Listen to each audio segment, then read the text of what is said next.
I myself have never experienced sight loss in that my eyesight has been constant since birth, but I've also had to go through a process of accepting what I have. When somebody's diagnosed, the consultant will tell you, you won't drive because of your sight, you probably won't work, so already your expectations for your life are reduced. Maybe you're already in college and you're now told you won't see, so you think, I'm not going to work or drive, so why bother anymore? My neurologist said that I would never work again, to just get on with it and deal with it. They just give me no hope at all.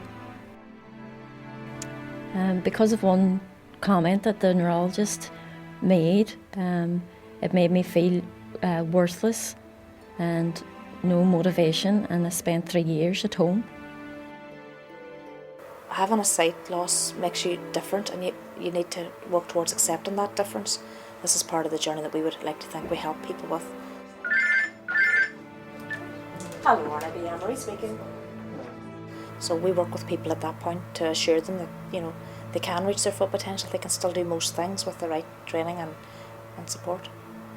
Going to RNIB was a big step for me in that I realised my own prejudices and ignorance in relating to sight loss. We offer 3 core elements in the project. Firstly, we encourage people to take up a 6-week confidence building course, which helps them build their self-esteem and deals directly with issues around sight loss. I believed it when someone told me that I couldn't do it, until I've seen the ones in the RNIB, and that gave me the confidence back. People come to us through a variety of sources. We would have referrals from in-house, from other services that RNIB would offer. Being around women who had similar experiences to mine, and also very contrasting, but you knew it was safe, and that's an important thing, that there was support, not judgment. And one of the things I wasn't so good at is actually being able to approach people when I needed help.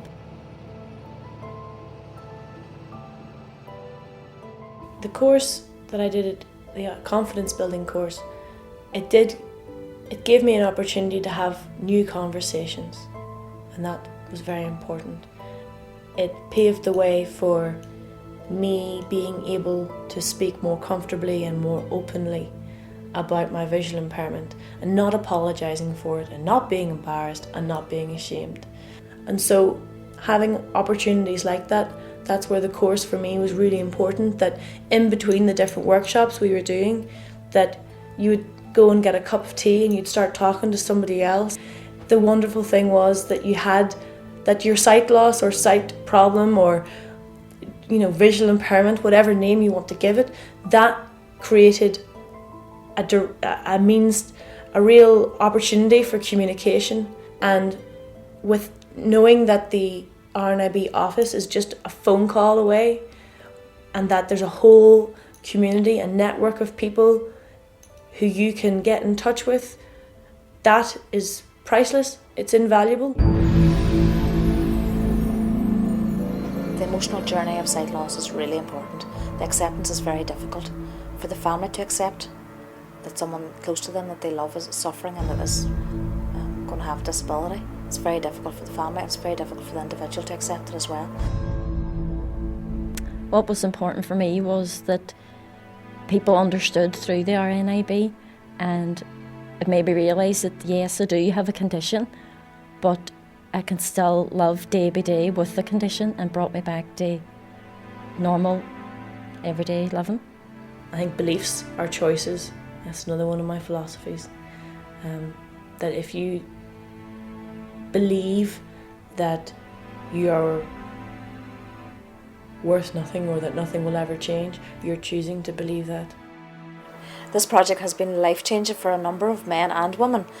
For example, we had people who wouldn't come along to the courses, and after they joined, made friends, did some training, developed their self-esteem and got power back in their lives, got control again, looked at options for careers, moved on into work or self-employment.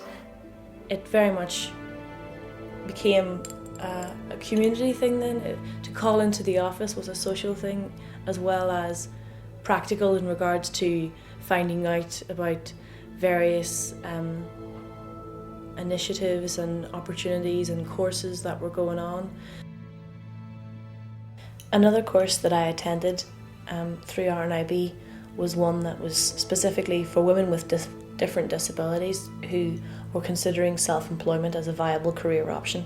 RNIB Employability and Skills Project is a European funded through ASF and DEL, European Social Fund and Department of Employment and Learning. Secondly, we offer people a 10-week IT training course. Each of these is optional. They can do confidence building and IT or either or, and then we move them on to employment support. Our employment support team would work with them to do CVs, job interview skills, career work towards employment. I did volunteer work for 9 months with the RNIB. Through that, I went on the internet, I learnt the internet and applied for 2 jobs and got the 2 jobs. But following on from that course for self-employment, I completed a course in a Start a Business programme, and I'm now working as a self-employed vocal artist. I made an album last year with the band that I was in, and I sang at Glasgowbury, which was a fantastic experience. For anyone who's struggling to accept,